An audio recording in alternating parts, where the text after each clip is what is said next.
Hoje vamos falar sobre a postura do dirigente espiritual.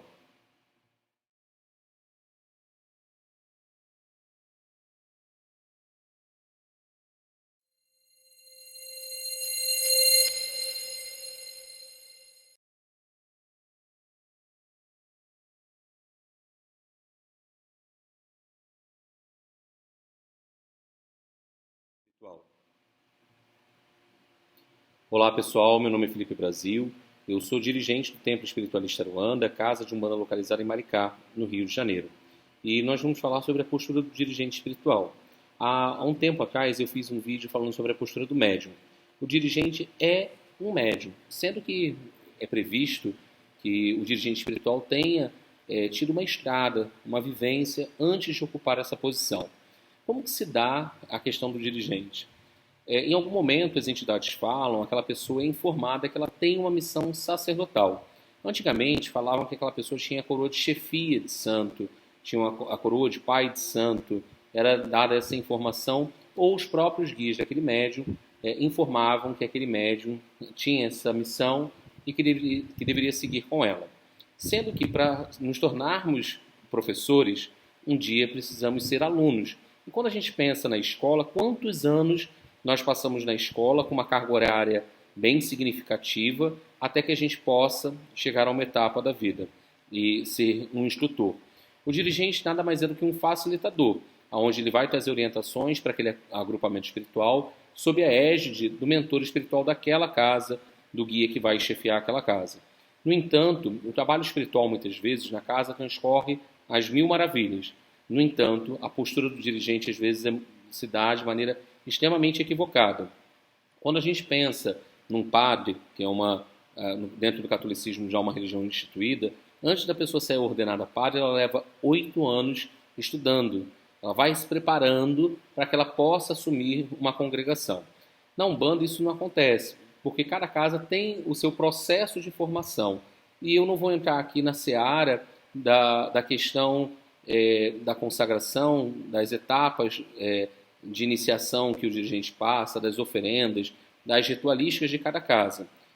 O maior desafio, na minha visão, do dirigente espiritual é a gestão de pessoas, é a liderança dos médiuns dentro daquela casa. E na minha visão também, o dirigente espiritual ele é um influenciador nato, ele é um líder nato, ele exerce uma liderança naquele rebanho, naquela comunidade de terreiro. Então a fala dele, muitas vezes, vai influenciar a decisão das pessoas na vida. O meu dirigente falou isso, então falou aquilo, então a gente deve ter muito cuidado. E por muitas vezes eu observo comportamentos esdrúxulos de alguns dirigentes, no qual não tem equilíbrio emocional nenhum, postura nenhuma, ética nem se fala. Quem nunca escutou uma história, vivenciou de um dirigente dando chilique no meio da sessão, sendo tratado como um semideus, onde fica sentado no trono, é servido, bajulado, etc. E não tem uma postura no trato com os médiuns, os filhos da casa. A relação que a gente fala de pai de santo, pai no santo, seja lá a nomenclatura que você aplique, né, é uma postura onde aquele indivíduo que lidera aquela comunidade deve ter uma postura firme com o grupo.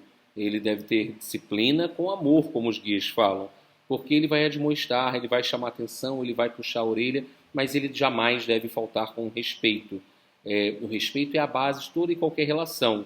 Então, nos cabe a nós, meus irmãos dirigentes espirituais que me acompanham, estudarmos, será o que eu preciso melhorar quanto liderança, avaliar. É claro que a gente sabe que aqueles que nos antecederam não tinham tanto acesso à informação. Hoje, a rede social está aqui, gera acesso à informação, mas isso não é formação. Mas pode clarear um pouco a mente da forma que eu posso conduzir. Existem inúmeros estilos de liderança, mas o estilo que, na minha percepção, que mais se aplica ao exercício da liderança espiritual é a liderança servidora, no qual eu lidero pelo exemplo. A forma que eu falo com meu filho de santo é a forma que eu gostaria que falassem comigo. Se ele faltar com respeito, basta nós situarmos ele sem nos desequilibrarmos. E isso é um ponto que a gente deve pensar e refletir. Horas, será que eu gostaria de ser tratado daquela forma? Não cabe o dirigente ter uma relação tóxica com o médium, uma relação de ameaça cabe a um dirigente espiritual ameaçar, né? Nenhum médium está com o pé amarrado no nosso gongar. Se ele não está feliz, eu sempre falo, não está feliz, bate a cabeça, que Oxalá lhe abençoe e siga seu caminho. Busque o caminho da felicidade. Ah, não, se eu sair, meu dirigente não vai me devolver minhas coisas. Se eu sair do terreiro, meus guias vão ficar amarrados. Se eu sair, o meu dirigente falou que vai fazer queimação para mim. Isso é Umbanda? É isso que efetivamente os guias espirituais ensinam? Se acontece isso, eu vou me questionar se é Umbanda. Se está pautado em qual valor? A Umbanda, ela se pauta em valores morais. A nossa doutrina, por exemplo, tem o Cristo como exemplo. Se pauta nos valores crísticos, em valores morais. Então, tudo isso é importante. Respeito é diferente de gestão do medo. Eu não quero que as pessoas tenham medo de mim na relação, mas sim respeito. Ter um distanciamento saudável entre você e o corpo mediúnico é importante, porque alguns dirigentes, por sua vez, acabam se apegando muito às pessoas e ficam extremamente decepcionados, desgostosos, quando o médium fala que vai sair, se sentem tocados. Ah, eu fiz tanta coisa. Quando a gente faz muita coisa por um médium, a gente está fazendo pela Umbanda, pela religião, por aquilo que acreditamos. Ah, mas a pessoa não foi grata. Em algum momento ela vai despertar para a virtude da gratidão. Se ela ainda não despertou, se você lançou algumas sementes, ótimo. Se você não lançou, reflita que vão vir médiuns novos e você pode fazer diferente. Então, se você convive com um sacerdote onde ele não está aberto ao feedback, onde ele é dirigente espiritual e não estabelece uma relação horizontalizada, horizontalizado quer dizer que é de igual para igual, porque nós somos seres iguais. Nós estamos dirigentes nesta encarnação. Nós morremos, o cargo fica aqui. Horas tem dirigentes que se confundem e se acham um verdadeiro orixá em terra. Sim, nessa comunidade de terreiro, eu sou a representação aqui nessa casa do Caboclo Sete Flechas, de Oxóssi, mas eu não sou essa energia por si só. Eu tenho que me espelhar nessa energia, buscar falar, filosofar e praticar da mesma forma. E isso é uma coisa que precisamos pensar.